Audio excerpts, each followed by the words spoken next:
वैसे Femina miss India का जो ये ताज है, ये ना सिर्फ मेरा सपना है, मेरी खुशनसीबी भी है कि मुझे ये मिला। इसके पीछे बहुत सारा खून, बहुत सारा पसीना, बहुत सारा सब्र और बहुत सारा भगवान पे भरोसे के बाद मुझे ये मिला है।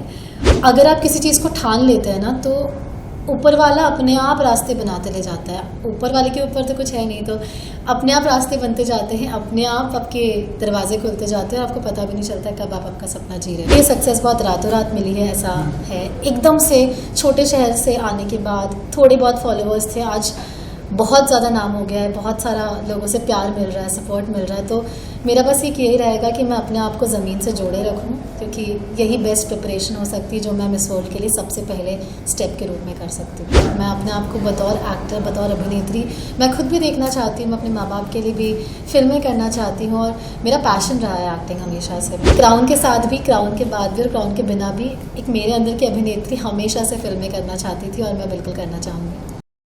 सबसे पहले तो congratulation Miss India World 2024। Thank you so much, thank you so much. ये जो है मतलब जो भी लोग हमारी इस इंडस्ट्री में आना चाहते हैं, हर किसी का ये सपना होता है कि ये ताज एक दिन उन्हें मिले, एंड वो आज आपको मिला है। तो थोड़ा इसके बारे में बताइए कि ये क्या आपका ड्रीम था, आपने सोचा था कि मुझे इस तरह से पार्टिसिपेट करना चाहिए, सडनली आपके दिमाग क्या कुछ हुआ? एक्चुअली मैंने बहुत सारा सवाल पूछ लिया। तो सबसे पहले कॉन्ग्रेचुलेसन। ये बताइए कि ये कैसे हुआ और क्या कहना चाहेंगे आप इसके बारे में? वैसे फेमिना मिस इंडिया का जो ये ताज है, ये ना सिर्फ मेरा सपना है, मेरी खुशनसीबी भी है कि मुझे ये मिला। इसमें मेरे माता पिता की मेहनत है, इसमें मेरी मेहनत है। तो ये कहना तो शायद सही नहीं होगा कि ऐसे ही किसी दिन सोचा और आज मुझे ताज मिल गया और पता नहीं कैसे मिल गया। इसके पीछे बहुत सारा खून, बहुत सारा पसीना, बहुत सारा सब्र और बहुत सारा भगवान पे भरोसे के बाद मुझे ये मिला है। और मैं ये कहना चाहूँगी कि आप अगर कुछ भी सपना देखते हैं तो उसमें एक लॉजिक ज़रूर होता है कि यार इस वजह से आप ये सपना नहीं पूरा कर सकते। या मेरे केस में देखें तो मैं उज्जैन से थी और किसी ने किया नहीं था उसके पहले मिस इंडिया। मेरा ऊपर एक्चुअली इतने सारे लोगों का हाथ नहीं था जो मुझे गाइड कर पाए कि मिस इंडिया में क्या करना चाहिए, क्या नहीं करना चाहिए। पर अगर आप किसी चीज़ को ठान लेते हैं ना, तो ऊपर वाला अपने आप रास्ते बनाते ले जाता है। ऊपर वाले के ऊपर तो कुछ है नहीं, तो अपने आप रास्ते बनते जाते हैं, अपने आप आपके दरवाजे खुलते जाते हैं और आपको पता भी नहीं चलता कब आप आपका सपना जी रहे होते हैं। बिल्कुल, और आई थिंक यही वो है टाइम है कि जिसकी वजह से आज हम यहाँ पर बैठे हैं, आपका इंटरव्यू कर रहे हैं। सो आप ये बताइए कि ये कब से सोचा आपने कि मिस इंडिया में पार्टिसिपेट करना चाहिए, और ये आपकी तैयारी कब से चल रही थी? वैसे तो ये ख्याल मेरे दिमाग में बहुत बचपन से ही आ गया था, क्योंकि जब मैं छोटी थी तो मेरी मम्मी मुझे फैंसी ड्रेस कंपटीशन में मिस इंडिया बना के भेजा करती थी। तो उस वक्त तो मुझे उस चीज़ की कीमत उतनी नहीं पता थी कि एक मिस इंडिया होना होता क्या है, एक ताज सिर पे रखना क्या होता है।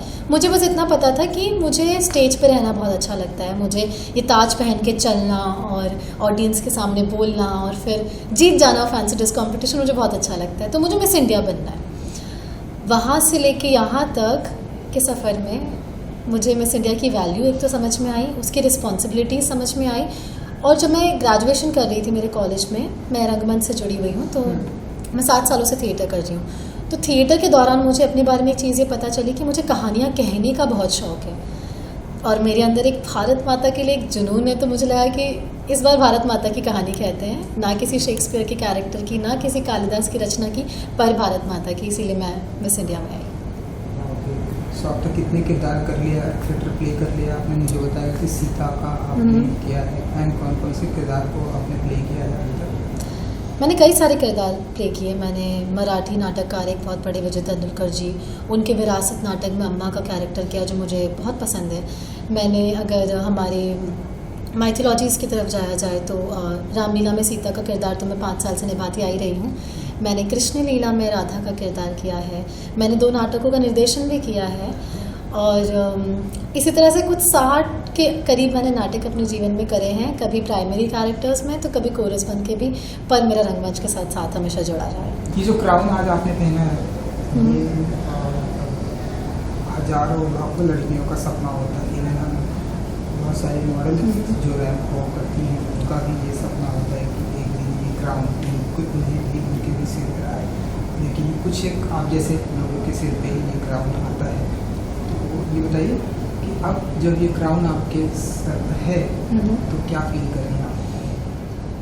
पहले तो मैं बहुत बहुत बहुत ज़्यादा खुश हूँ कि ये क्राउन मेरे सिर पे आया। मुझे मौका मिला 60 साल जो मिस इंडिया की एक लीगेसी रही है उसको कंटिन्यू करने का, और उन सारे नामी लोगों की लिस्ट में एक अपना नाम भी ऐड करने का जिन्होंने भारत के लिए ही नहीं बल्कि पूरे वर्ल्ड के लिए बहुत कुछ किया है। तो मैं तो पहले तो बहुत थैंकफुल हूँ पूरी मिस इंडिया ऑर्गेनाइजेशन के टुवर्ड्स जिन्होंने मुझे इतनी अच्छी अपॉर्चुनिटी दी, जिन्होंने उन सारी लड़कियों को दी जो अपने आप में से कुछ सीख के गई हैं, जो इस जर्नी से कुछ लेके गई है। मुझे लगता है यहाँ पे सिर्फ क्राउन ही नहीं लेकिन बहुत बड़ा एक तजुर्बा हमें मिला है जो शायद लाइफ टाइम काम आएगा। और दूसरा ये कि ये क्राउन बहुत भारी है जिम्मेदारियों की वजह से, क्योंकि अब मैं अपने आप को रिप्रेजेंट नहीं कर रही हूँ, मैं अपने राज्य को नहीं कर रही हूँ, अब मैं 2026 में भारत का प्रतिनिधित्व करने जाऊंगी वर्ल्ड स्टेज पे। तो मुझे लगता है कि हमारे देश की तमाम औरतों का, तमाम बच्चियों का जिनकी नज़रें मुझ पे है शायद उनके एम्पावर्ड आइडल के रूप में, तो उनकी जिम्मेदारी है कि मैं उन सब के लिए भारत के लिए वो क्राउन वापस लेके आऊँ और अपने देश का प्रतिनिधित्व पूरे सच्चाई के साथ करूँ। बिल्कुल, यही मेरा अगला सवाल था कि 2026 की यहाँ से जाने, ये सब होने के बाद, इंटरव्यू खत्म होने के बाद कैसे आपकी तैयारियाँ चलेंगी, क्या क्या प्रिपेयर करेंगे आप 2026 के लिए मिस वर्ल्ड? तो जैसे ही मेरा मिस वर्ल्ड का कॉन्टेस्ट का डेट्स अनाउंस होंगे, जैसे ही मुझे पता चलेगा, मुझे आश्वासन है कि जो इंडस्ट्री के बेस्ट लोग हैं, जो बेस्ट रैंप वॉक एक्सपर्ट्स हैं, जो बेस्ट कम्युनिकेशन एक्सपर्ट्स हैं, जो बेस्ट मेकअप टीम है, वो सब मेरे साथ जुड़ेंगे और मुझे लाइफ की उस बेस्ट रेस के लिए तैयार करेंगे जिसके लिए हम सब ने एक साथ मिलकर सपना देखा है। और मैं वेट नहीं कर सकती उन दिनों के लिए जब मेरी ट्रेनिंग स्टार्ट होगी, लेकिन उसके पहले मुझे लगता है कि क्योंकि ये सक्सेस बहुत रातों रात मिली है, ऐसा है एकदम से छोटे शहर से आने के बाद थोड़े बहुत फॉलोअर्स थे, आज बहुत ज़्यादा नाम हो गया है, बहुत सारा लोगों से प्यार मिल रहा है, सपोर्ट मिल रहा है। तो मेरा बस एक यही रहेगा कि मैं अपने आप को ज़मीन से जोड़े रखूं, क्योंकि यही बेस्ट प्रिपरेशन हो सकती है जो मैं मिस वर्ल्ड के लिए सबसे पहले स्टेप के रूप में कर सकती हूँ। तो बहुत सारे मिस वर्ल्ड हमारे इंडिया को मिले हैं और वो सभी आज बहुत ही अच्छा कर रहे हैं, चाहे ऐश्वर्या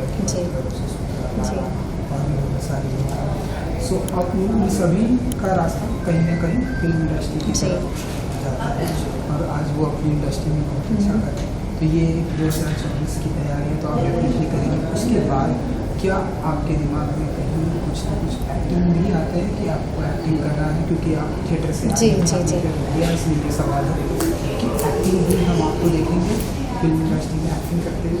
जी बेशक, मैं अपने आप को बतौर एक्टर, बतौर अभिनेत्री मैं खुद भी देखना चाहती हूँ, मैं अपने माँ बाप के लिए भी फिल्में करना चाहती हूँ और मेरा पैशन रहा है एक्टिंग हमेशा से। मैं 7 साल से मैंने रंगमंच से खुद को जोड़े रखा है। इनफैक्ट मैंने अपनी जो ग्रेजुएशन है वो भी मैंने परफॉर्मिंग आर्ट्स में की है, जो आमतौर पर लोग करते नहीं हैं। तो मेरा पैशन क्राउन की वजह से नहीं है कि मुझे क्राउन मिला है तो मुझे फिल्में मिलेंगी और मैं करूँगी। क्राउन के साथ भी, क्राउन के बाद भी और क्राउन के बिना भी एक मेरे अंदर की अभिनेत्री हमेशा से फिल्में करना चाहती थी और मैं बिल्कुल करना चाहूँगी। एंड एक सवाल जो मैंने पूछना था बोल रही कि because your mom dad reaction when हमको पता चला कि आप विनर हो गई हैं, क्राउन आपके पास है, एंड क्या वो यहाँ उस टाइम पे अवेलेबल थी, आपने फ़ोन किया, क्या कुछ हुआ अगर आप बता सकते?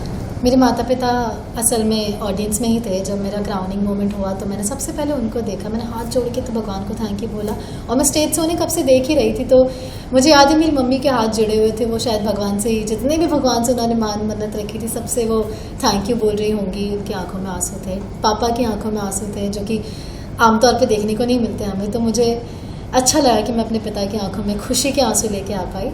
और पापा ने इंटरव्यू में फिर बाद में एक चीज़ बोली थी कि उन्हें फ़ख्र है कि उनकी बेटी निकिता पोरवाल के नाम से आज उन्हें जाना जाएगा। तो बस मेरे लिए वही सब कुछ था। सुपर। एंड क्योंकि रातों रात आपके फॉलोअर भी हम देख रहे बढ़ गए हैं और बढ़ते ही जा रहे हैं, अपने फैंस के लिए अगर आप कुछ बताना चाहें कि जो आप 2024 की तैयारियाँ भी करने वाली हैं, कुछ कहना चाहेंगे अपने फैंस के लिए जो जिन्होंने आपको इतना प्यार दिया? जी, पहली बात तो आप सभी का बहुत बहुत बहुत दिल से हाथ जोड़ के नमन और आभार, जो आपने मुझे आपकी विनर के रूप में एक्सेप्ट किया और मुझे इतना सारा प्यार दिया, मुझे इतना सारा सपोर्ट दिया। और मुझे लगता है कि आप वो लोग हैं जो हमें देखते हैं तो हम दिखते हैं, आपकी वजह से हम स्टेज पे होते हैं। तो ऑडियंस बहुत बड़ा एसेट होता है, ऑडियंस हमारे लिए भगवान से कम नहीं होती है। तो थैंक यू सो मच मेरी ऑडियंस, मेरे बेस्ट सपोर्टर्स बनने के लिए। और मैं ये कहना चाहूँगी कि आप भारत को हमेशा सपोर्ट करिए, नो मैटर व्हाट। अगर मैं अगले साल जा रही हूँ मिस वर्ल्ड में और अगले साल नंदिनी गुप्ता मैम जा रही है, आप सबको सपोर्ट करिए कि भारत में वापस से वो ग्लो क्राउन आए और मिस वर्ल्ड इस बार भारत जीते।